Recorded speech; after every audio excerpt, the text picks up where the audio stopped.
Hey guys, it's about beer 30. Let's go see what's in the fridge today.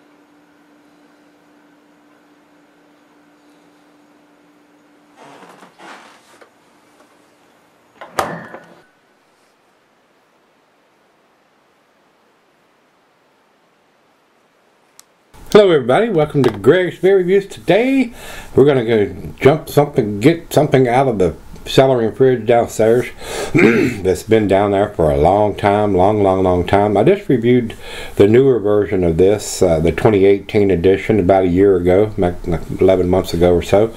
That was sent to me by my brother Greg. I found this one stuck way back in the back of the fridge when I was down there today, and the fridge downstairs. And excuse me, and I said I forgot I had this.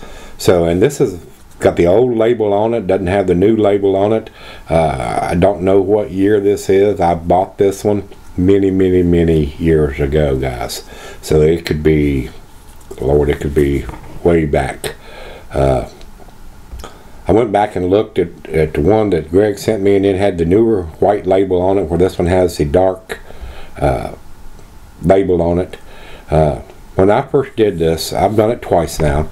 The first one I did had the dark label on it, and it was 8 years ago, beer review number 200. So I don't know when they changed the label, and I don't think they date their stuff. We'll take a closer look at the bottle when I come back for the final chug and see if there's anything written on it. I looked at the front label and the back label, and it doesn't have anything. So, being 8 years ago, I may have bought two of these and stuck one in the fridge and reviewed one. So, I mean, this could be very easily be a 2010 or a 2011 edition that's been cellaring in the fridge for a long time. And this is a fairly big beer, not a huge monster beer. It's a 10%er, and it's considered a Belgian strong dark ale. And I enjoyed it. I didn't think it was a 10. I didn't go back and look at review number 200 because I was pretty new at beer reviewing then, and the one I did last year, I had quite a few beers under the bridge by then, and I still thought it was an A beer, but it wasn't a solid A. I think I gave it an A minus. So we'll see how this one has cellared. It's probably going to be a very tasty beer. I'm hoping it has cellared very well. I don't even think they put the full wrapper on the tops of them anymore. When I looked at the one I did from Greg, it just had a cap on it, didn't have the full on it. So usually they're fairly pricey beers to buy because they're coming from Denmark. So let's see what this one brings to the table. Like I said, I don't know what year. A lot of times Untappd will differentiate these by the years, and I didn't know what to look up. I couldn't see anything on the labels to tell me what year it was. So it's fairly old since they changed the labels, and I'm pretty sure I've had this one for a long time. So if it is a 2010 or 2011, we're going to find out exactly how well this thing is cellared. Here we are in March 10th of 2019. So, I don't have the IBUs listed for this. It says on Untappd, Monk's Brew, aka Monk's Elixir, is a heavy dark Belgian ale inspired by the Trappist monasteries of Rochefort and Westphalian. Probably butchered those all to hell. The beer style, characterized by its high content of alcohol, distinguishes itself by its dominant yeast character, delicious malt background, and balanced hop notes. So that's all we need to talk about. This is a great big 750 milliliter bottle, and I do appreciate them not putting this full on tighter than Dick's hat band. I used to fuss and fight over that and try to peel it all off. I don't do that anymore, guys. I just sew the opener to it and just wipe everything down. The last one, like I said, I got from Greg, had a different label on it, and it had a cap on it. This one is corked and caged. I don't think they do that anymore either.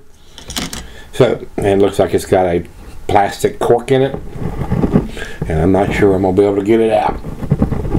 Man, guys, This thing is, it's not budging a bit. I'm not going to be able to get it out. I'm going to have to get the old pliers out. It's not budging, guys, so let me pause this and grab the pliers. Alright, got the old trusty pliers out here, and let's see if I can... Shouldn't have to get a pair of pliers to get the damn beer open. I mean, that's kind of silly to me. That's why I'm not a big fan of these corked and cage versions of these beers. Glad they went to a cap instead of this. And it's still really tight, guys. I don't know if I can work it with my hands or not. I cannot. So we're going to have to work this thing out with the pliers. That's kind of silly if you ask me.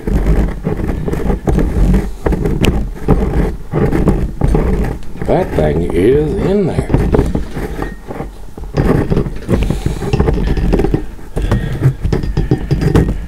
Look at that. That's incredible. Maybe that's why they went away from it. Good dang.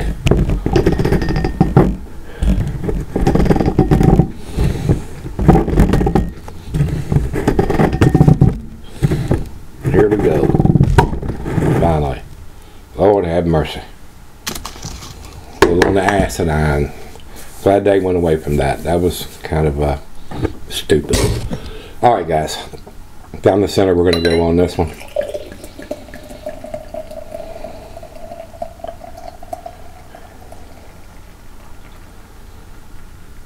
Seems to be very well carbonated, a lot of bubbles, a lot of fairly big head on that aggressive pour.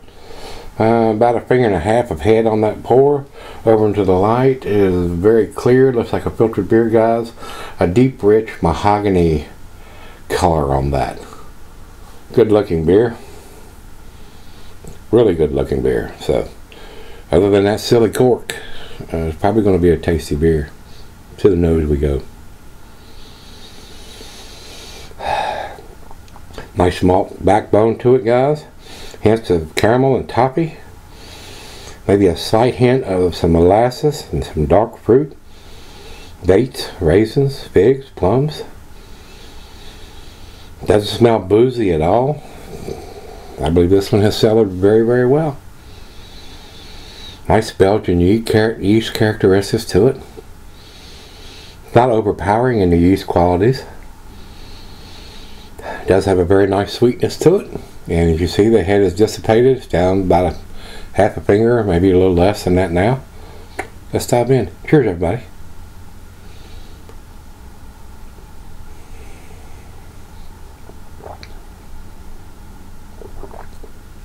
Oh yeah, very nice and smooth. Oh, that is so easy drinking. This is cellared exceptionally well, guys.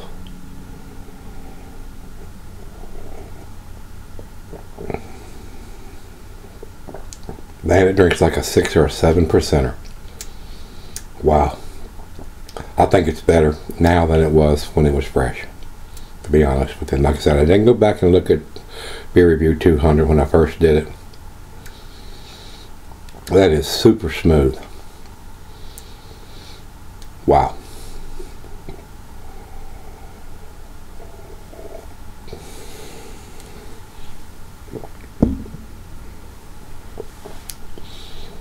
Wow, I'm impressed.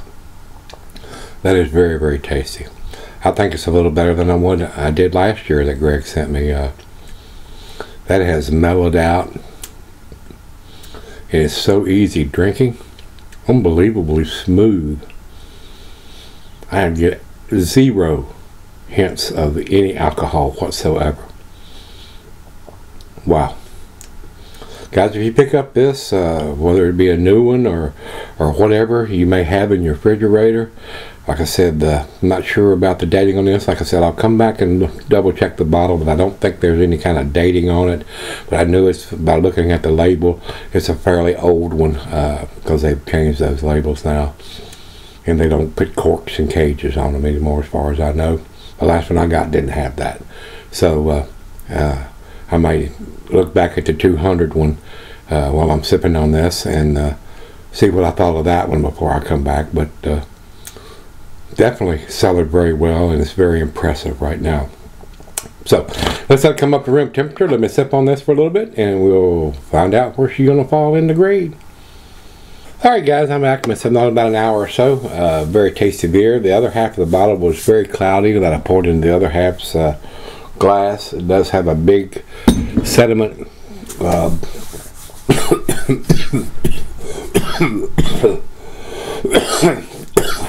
excuse me. That went down the wrong way. In the bottle, very cloudy coming out of the back pour on it.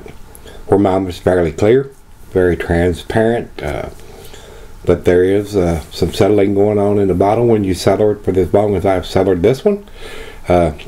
I looked at the bottle. There is absolutely no kind of vintage or dating or anything like that on this bottle. Whether they're doing that now or not, I do not know. I don't remember seeing anything on the last one that I did, but this is a very old bottle.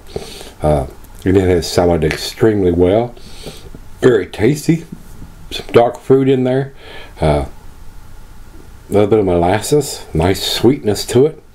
A lot like a barley wine. Not quite that sweet, but cellared very well for a 10%er.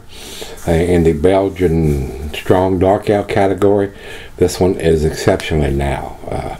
And I thought it was pretty good back when I did Beer Review 200. I did go back and look at that, and I would agree it might be just a tad better, the older versions, than what they're producing now. I did find this very, very tasty, and I thought it was kind of boozy when I did Beer Review 200. I don't find that the case now. Of course, I've had a whole lot more beers under the bridge or under my belt now that we're into over 3,300 beer reviews. I don't find it that boozy now. But of course it all depends on where your palate is and what you're used to drinking and what you like to drink. So like I tell you this all the time, guys, what I may love you may hate, and vice versa, guys. So it all depends on where your palate is. And my palate has advanced quite a bit since Beer Review 200. So but I still find this one exceptionally well. Final chug.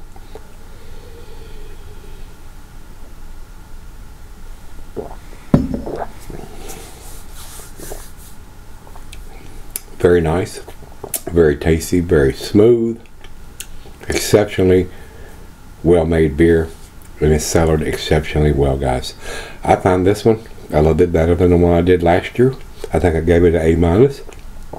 I think this one is a solid A, guys. Very, very tasty. I think it's a lot smoother now than it was when it was fresh. And like I said, it may be the same vintage that I did back on Beer Review 200 back in 2011. And like I said, this is 2019, so it's approximately 8 years old, more than likely. I think it's probably pretty close to the same vintage as the one I did then. I don't know if I bought two or not. Don't remember having that deep of pockets back then, but I don't remember. Been too long ago, guys. And it's been in the refrigerator a long time downstairs. So, with that being said, it has been in the refrigerator the whole time that I've had it. It's been in that fridge downstairs ever since I picked it up. It hadn't been in the closet or anything. It's been refrigerated the whole time. So don't think there's any additional fermentation that has gone on in the beer. But it has smoothed out and very mellow and very tasty. So to me, guys, it's a solid A. I'm going to give it 95 right down the middle. It would probably get a little better grade if it had a vintage or something on the label, so I would know when it was put in the bottle, but it does not. Hopefully those guys are doing that now. I don't know. I do not know. So, with that being said, if you've had one of the older versions with the black label like this one has, let me know what you think. If you've had one recently, and thought it was pretty tasty, guys. Let's go over to Beer Advocate. Not knowing the year, and Beer Advocate doesn't differentiate between years. They clump them all together. They have it at 3.94, which is in their B+ range. I think this one is a lot better than that. So I found it to be very enjoyable, and it's smoothed out quite a bit since the one I did in Beer Review 200. But like I said, my palate has changed quite a bit since then.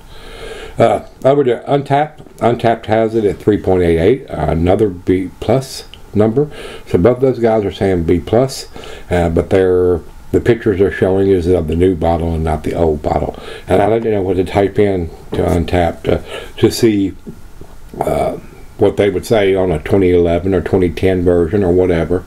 I don't have that information, so I didn't go there. So if you've had the black label like this one and not the newer white label, let me know what you think if you've had it recently. Until we meet again, let's go see what's in the fridge.